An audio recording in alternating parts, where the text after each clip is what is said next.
Hello everybody and welcome to another X4 video on the channel. Today we're going to be talking about something that's a little overlooked but very important, and that is how to keep your fleets, your miners and your traders safe from wandering into what we will class as hostile territories. Now, it's a very easy thing to do and it's often overlooked. So I'm going to clear my screen a little bit. This should be a very short video, but it's important because a lot of people lose traders and miners early on, and it's easily avoidable. So all you need to do is set global orders, and how we do that is if we go to our player information, we'll have a wander down here. You'll see that you'll have one that says global orders. This menu here is trusty, very trusty, because it sets everything as a standard unless you tell it otherwise. So you've got global standing orders, which is everything that's global. You've got trade rules, which we've spoken about in some of our videos. We have blacklists, which can blacklist sector travels. We can have authorizations, and we can have new alerts as well. This is pretty cool because you can make new sounds and stuff. Give it a name. You can have a little bit of a text as well. You can have it where it's got coverage, objects, all sorts. It's kind of cool to have a play around with this. So you can set your own little rules. This is a little bit more advanced. This isn't what we want today. What we want to talk about today is two things. We want to talk about global standing orders and blacklists. Global standing orders will normally often have default settings. You can change all of these. If we scroll back up. So, the first one is default global response to attack. Use judgment. More often than not, it will ask you what you want it to do. It'll say, I'm being attacked, or whatever. And then if it takes too much damage, it will then bug out. This is for all units. This is for military and civilian units. You can tell them to retaliate, use their judgment, escape and deploy laser towers if they've got them. Just escape, ignore, or reset standing orders of all ships for this scenario. That resets it to the default. It can also have it where it notifies you, so it'll say, I'm under attack, blah blah blah, in the bottom right hand corner.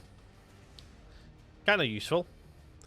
Next one is find the abandoned ship. Again, they will automatically ignore it. If you've got spare crew on board most of your ships, you want to change this to claim if possible. You can have it where it'll mark it or protect it as well. Claim if possible is a pretty good one to do because it means you get free ships if there's one that's there without a pilot. More often than not, sometimes during piracy attacks, a pilot will jump out of their ship and the pirate will stop attacking it. And the ship is just left there floating away and you can claim it. Free ships. Sell it, make a little bit of credits. Flown lockboxes.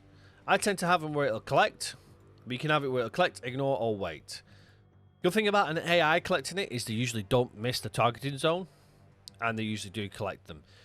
The only downside of the found locker box is that if it collects anything that's for your inventory, your personal inventory, you need to remember which one's done it so you can get it to deploy that inventory into your player headquarters. Default global response to pirate harassment. This is more often than not your traders. It's set to attack. They will try to attack. You want it to set to escape. Default global response to found contraband. You can collect it, destroy it, ignore it. I usually leave it as is. Unless I'm specifically looking for contraband, you can change it. Police interdiction, you always comply, and I usually have it where it'll notify so I know it's been done. Default preferred build method. I have used universal. You can change it. I'm not really that fussed about either of them. Typically the Terran have their own build style, and it's Terran only, so it'll use only Terran resources. Closed loop is as is. It will only have it where its resources are closed, and universal is it'll use anything available. Default setting for automatic resupply. Low level game, don't need to worry about this. High level game, you kind of want to have it where you're getting high automatic resupply.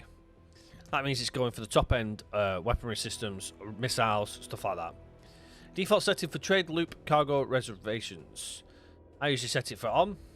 Turn this option off can result in words accumulating on the ship if they cannot be sold again, potentially leading to other trades in the loop being blocked. Tells you what it does. We'll leave it on, so then it'll have it where it doesn't back up. You'll also notice that these don't also tell you anything at all. It's only that one because a lot of people tend to set it to off and then they end up getting stuck.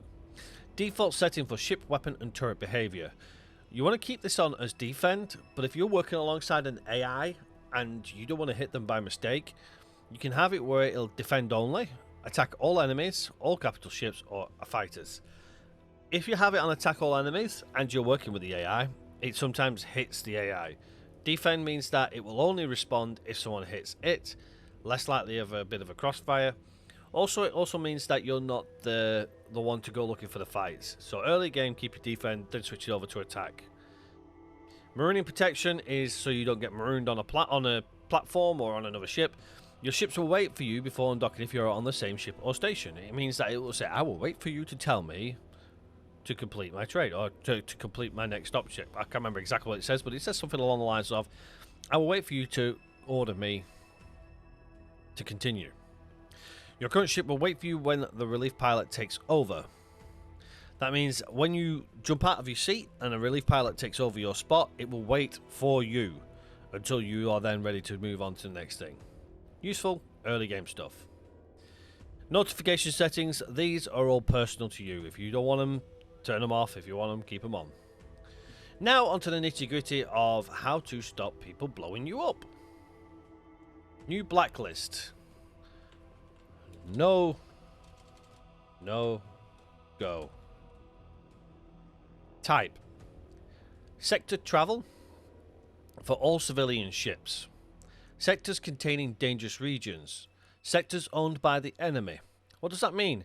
Dangerous regions are the ones where your ships will start fizzling away and melting. Tharkus Cascade is one choice. The new one for the Borons as well. That one also will melt your ships if you've not already done the mission. You can restrict to all factions. So you can basically say where only the factions owned by you, don't do it early game because you'll not be able to go anywhere. And you can restrict all sectors as well, or you can choose specific sectors. So if you know a sector where the piracy is rampant and you can't gain control, add your sector in there. Drop one of the sectors in. It'll stop your civilian ships from flying into there, and it means that they'll be safe. Sectors owned by the enemy is as it says on the tin. You can then go ahead and save that blacklist. You can have this where it's military ships as well if you want to keep military ships to home. I usually have it for civilian ships. Your next one you can potentially do is sector activities. So you can have it where your civilian ships won't do anything for activities, as in trading and mining, as it says there in certain sectors. Sectors owned by the enemy, civilian ships. Same again. No, go, 2. And the third and final one is trade restrictions.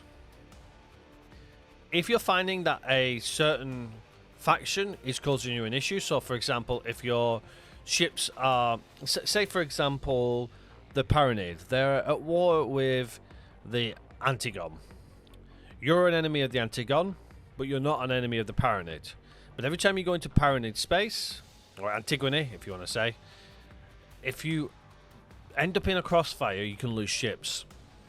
Say the Holy Order, they're starting to request a lot of hull parts. The sale of them go through the roof. The price goes through the roof. Your ships are going to want to trade for them areas.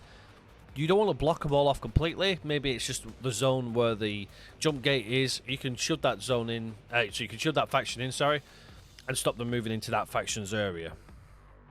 That allows you to then move to the God Realm rather than the Holy Order, and you can still deal with the other half of the faction. I know they're alternating factions, but it's still useful to have one and not the other.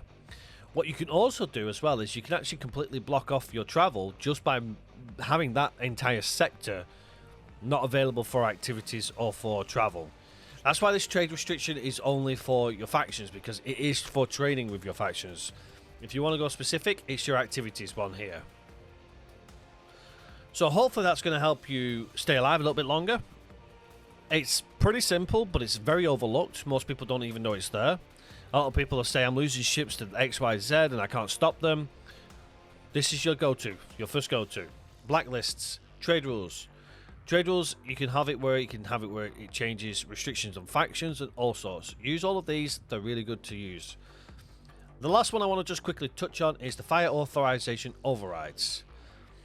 As you notice here, it says when you overlook, allow attacks on military objects with a relation of -20 or below, on civilian objects with a relation of -25 or below.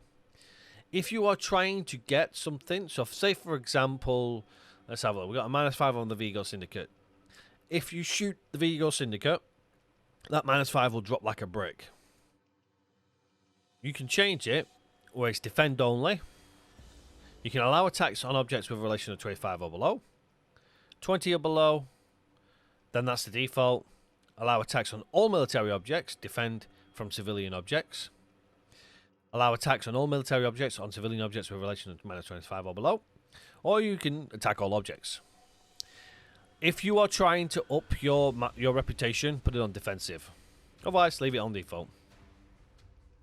Hopefully that's covered up a few things. If you've got any questions on this, as a general, I know I've kind of skimmed over. But if you've got any questions, please let me know in the comment section below. I want to keep this one short and sweet because I want to help you out, not losing ships to sectors where you're going to get blown up by traveling into a Xenon sector to try and get through to the Zioth and stuff like that. So just keep an eye out on that. And as I say, the global orders are your friend. Use them. They're great. But until next time, everybody, take care for now. And I shall see you on the next one. Bye-bye for now.